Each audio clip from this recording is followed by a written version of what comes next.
গতকাল আজকের পত্রিকায় দেখলাম এবং ইলেকট্রনিক মিডিয়ার মাধ্যমে যে বিষয়টি দেখতে পেয়েছি, মনের যত দুঃখ ছিল অনেকটা গতকালকে এই সংবাদটা প্রকাশ হওয়ার পর কিছুটা হালকা হয়েছে। আমি একজন রাজনৈতিক কর্মী, বাংলাদেশের সকল রাজনীতির সকল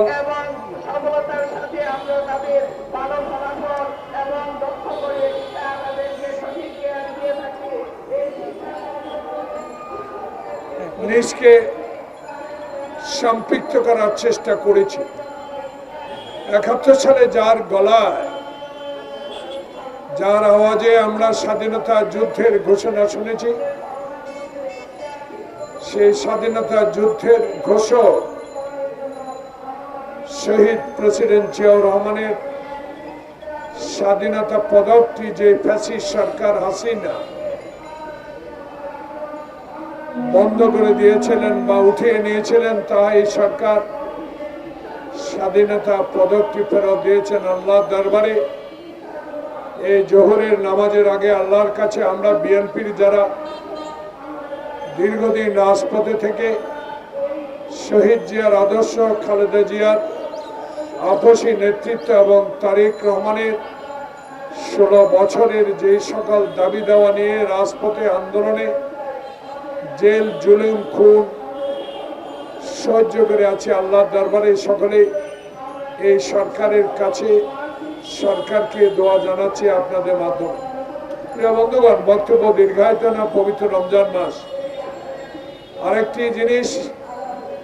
আরেকটি বিষয় উল্লেখ করা প্রয়োজন।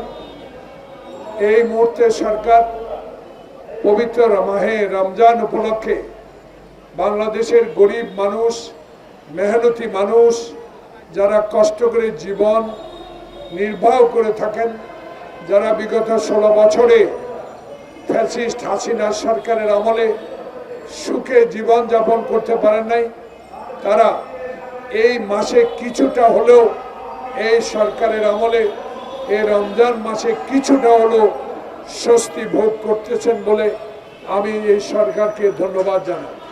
কিন্তু সাথে সাথে ধর্ষণ নিয়ে সারা বাংলাদেশে যে অগ্নিঝরা বক্তব্য, সারা দেশে মানববন্ধন, অবস্থান, কর্মসূচি, এই বিষয়টুকু সরকার আরো সন্তুষ্টির সহিত যদি ব্যবস্থা গ্রহণ করতেন, মানুষ খুশি হতো। এই সরকারের কাছে দাবি আমাদের বেশি দাবি পেশ করার বিষয় নয়। এই সরকার ছাত্র জনতার বিপ্লবের আন্দোলনের সরকার। এই সরকার বিগত 16 বছরের তারেক রহমানের নির্দেশে আন্দোলন সংগ্রামের সফলতা এনে দেওয়ার সরকার। এই সরকারের কাছে বিগত দিনগুলোতে আপনাদের মাধ্যমে এই স্থান থেকেই আমরা অনেকগুলো কথা বলে আসি, এখনো আজকেও কয়েকটি কথা বলে বক্তব্য শেষ করব। প্রিয় বন্ধুগণ, ইদারে নতুন দলকে আমরা স্বাগত জানিয়েছি। আমাদের প্রতিনিধিও এই নতুন দলের জন্মদিনে অংশগ্রহণ করেছে। এই জন্য দলকে আমি একজন রাজনৈতিক কর্মী, মুক্তিযোদ্ধা হিসেবে স্বাগত জানাই, যাদের আন্দোলনের মধ্য দিয়ে বাংলাদেশে গণতন্ত্র প্রতিষ্ঠার আশা আমাদের মধ্যে জেগেছে। কিন্তু এদের মাঝে যেন একটা কি শুরু হয়েছে আমি বুঝতে পারছি। দেশে যখন মানুষ একটি নির্বাচনের জন্য প্রস্তুতি নিচ্ছে, দেশের মানুষ যখন আন্দোলনরত ফ্যাসিস্ট হাসিনার বিরুদ্ধে, যারা কথা বলে আন্দোলনকে সফল করেছে, যারা আয়নাগরে দীর্ঘদিন থেকে জেলে থেকে এই সরকারকে, ফ্যাসিস্ট সরকারকে বিদায় করেছে, এই নতুন দল আবার যেন এমন একটি গোলমাল শুরু করে নির্বাচনকে বিলম্বিত করার একটা প্রচেষ্টা চালিয়ে যাচ্ছে, এই কথাগুলো জনগণ বলা শুরু করেছে। তাই আমাদের দল জাতীয়তাবাদী শক্তির দল রাজপথ থেকে আন্দোলন করে যে গণতন্ত্রকে উদ্ধার করেছে, তারেক রহমানের নির্দেশে বেগম খালেদা জিয়ার আপসীন দল জাতীয়তাবাদী বিএনপি, বাংলাদেশ জাতীয়তাবাদী দল আজকে এই সরকারের কাছে স্পষ্টভাবে বলে দিয়েছে সংস্কার অবশ্যই করবেন। সংস্কারের নামে আবার আওয়ামী প্রতাত্তারা সুযোগ বুঝে কোপ মারবে। এটা থেকে বিরত থাকতে হলে আপনাকে অনতি বিলম্বে একটি নির্বাচনের ম্যাপ দেওয়া উচিত, রোড ম্যাপ দেওয়া উচিত।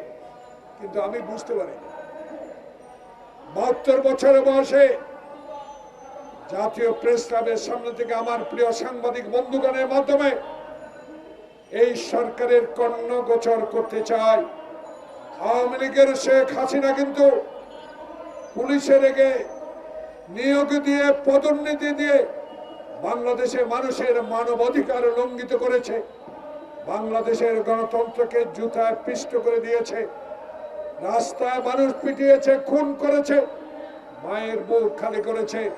সেই কথা আপনাদের মনে রাখতে হবে ডক্টর প্রফেসর মোহাম্মদ ইউনূস সাহেব। কারণ এই আওয়ামী লীগের প্রেতাত্মারা এখনো আপনার চারিপাশে। আজকে প্রশ্ন জেগেছে বাংলাদেশে যারা 2014 সালে, 2018 সালে, 2024 সালে 3টি নির্বাচন করেছে, যারা নির্বাচনের নামে প্রহসন করেছিল, আজও গিয়ে 3 ব্যক্তিকে আইনের আওতায় আনতে পেরেছে? পারেন না। এখনো কি শেখ মুজিবের পরিবারের যারা গণতন্ত্রকে গলাটিপে হত্যা করেছে, যারা কোটি কোটি ডলার বিদেশে পাচার করে বাংলাদেশকে ফকির করার চেষ্টা করেছিল, শেখ পরিবারের একজন লোককে কি গ্রেফতার করতে পেরেছে? পারে না। তাই তো সন্দেহ আমাদের জাগতেই পারে। তারই মাঝে এখন নতুন দল গণপরিষদ নির্বাচন, জাতীয় সংসদ নির্বাচন করার একটা পরিকল্পনায় সরকারের কাছে পেশ করছেন। প্রিয় বন্ধুগণ, আমি গণপরিষদ বুঝি না, আমি বুঝি একটা, আমার বিরুদ্ধে 84টা মামলা ছিল, 16 বছরের 9.5 বছর জেলে ছিলাম। একজন রাজনৈতিক কর্মী, স্বাধীনতা যোদ্ধা হিসেবে ডক্টর প্রফেসর মোহাম্মদ ইউনূসের কাছে আমরা দাবি করতে চাই, গণপরিষদ নয়, বাংলাদেশের মানুষের আশা আকাঙ্ক্ষা একটি নিরপেক্ষ নির্বাচন, মৃত ব্যক্তির ভোট নয়, শাহাবুদ্দিনের মতো রশি টানিয়ে এমন একটি নির্বাচন উপহার দেন যে নির্বাচনের মধ্য দিয়ে আন্দোলনরত সকল দল অংশগ্রহণ করে এবং সরকার গঠন করতে পেরে সংসদে গিয়ে মত সংস্কার আছে সব সংস্কার আলোচনা করে সমাধান করবে। তাই এই মুহূর্তে দরকার, এই মুহূর্তে প্রয়োজন বাংলাদেশে একটি নির্বাচন। সেই নির্বাচন হবে আমার ভোট আমি দিব, যাকে ইচ্ছা তাকে দিব, যাকে আমি পছন্দ করি তাকে আমি ভোট দিব। এই ভোটের ব্যবস্থা করার জন্যই আপনাকে এই মসনদে বসানো হয়েছে। এই মসনদ, এই প্রধান উপদেষ্টার দায়িত্ব হবে বাংলাদেশের 18 কোটি মানুষকে আপনি আইন শৃঙ্খলাকে ঠিক রেখে সুখে থাকার ব্যবস্থা করতে হবে। আপনাকে আইনাগর ভেঙ্গে তছনছ করে দিতে হবে।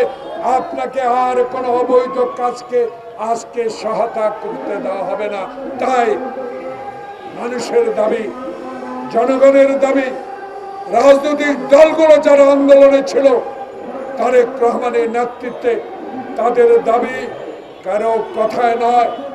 আপনার বিবেক আছে, বিশ্বের দরবারে আপনি একজন গ্রহণযোগ্য ব্যক্তি, বাংলাদেশেও আপনি একজন সকলের আপনজন। আপনাকেও ফ্যাসিস্ট হাসিনা সরকার কম অপমান করে নাই, আপনাকেও অনেক অপমানিত করেছে। তাই এই ফ্যাসিস্টের বিরুদ্ধে আপনার কাছে আমরা অনুরোধ জানাবো, এই ফ্যাসিস্টের যদি বিচার করতে হয়, এই ফ্যাসিস্টের অত্যাচার অবিচার জনসমক্ষে তুলে ধরতে হয়। এই মুহূর্তে দরকার জনপ্রতিনিধির সরকার। তাই আহ্বান জানাবো, আর কোনো কিছু নয়, অনতিবিলম্বে মানুষের ভোটের নিশ্চয়তা দিয়ে সুষ্ঠু নির্বাচনের ব্যবস্থা করুন। ইনশাআল্লাহ বাংলাদেশে জাতীয়তাবাদী শক্তি যারা শহীদ জিয়া যেভাবে দেশ পরিচালনা করেছিল, খালেদা জিয়া যেভাবে দেশ পরিচালনা করেছিল, ইনশাআল্লাহ আমরা রাজনৈতিক কর্মী যারা মাঠে ছিলাম, আমাদের দৃঢ় বিশ্বাস তারেক রহমান 16 বছরে যে নেতৃত্ব দিয়ে বাংলাদেশের মানুষের অধিকার প্রতিষ্ঠার আন্দোলনে ছিল, ইনশাআল্লাহ জনগণ যদি আমার ভোট তাহার ভোট দিতে পারে, বাংলাদেশের মানুষ নিশ্চয়ই জাতীয়তাবাদী শক্তি সহ সকল আন্দোলনে রাজনৈতিক দলগুলোকে সমর্থন দিয়ে এমন একটি সংসদ তৈরি করবে যে সংসদে সকল সংস্কারের সমস্যার সমাধান করবে। তাই আসুন এই সরকারকে আমরা সমর্থন দিচ্ছি। আপনার কথা উল্লেখ করে আমার বক্তব্য শেষ করব। আপনি বলেছেন যখন সকল রাজনৈতিক নেতাদেরকে আমি একসাথে দেখি আমার সাহস বাড়িয়ে যায়। ডক্টর প্রফেসর মোহাম্মদ ইউনূস সাহেব, আপনার সাহস অবশ্যই আছে। আপনার এই সাহস আরো শক্তিতে রূপান্তরিত হবে যদি আপনি একটি সুষ্ঠু ভোটে দেশে উপহার দিতে পারেন। তাই আসুন বাংলাদেশের মানুষের প্রতি শ্রদ্ধা জানিয়ে কারো কথা না শুনে যুক্তি তর্ক দিয়ে যেই সমস্যার সমাধান করা যায় সেটাই আপনি করুন। মানুষ আশা করে আপনার কাছে একটি নির্বাচন। তাই সকল কিছুর সমস্যার সমাধান হতে হবে নির্বাচিত সরকারের মধ্য দিয়ে। আপনাদেরকে অনেক ধন্যবাদ। রমজানুল মোবারক জিন্দাবাদ, জাতীয়তাবাদী শক্তি জিন্দাবাদ, শহীদ জিয়া অমর হোক, খালেদা জিয়া জিন্দাবাদ, তারেক রহমান জিন্দাবাদ, বিবি ইব্রাহিম জিন্দাবাদ।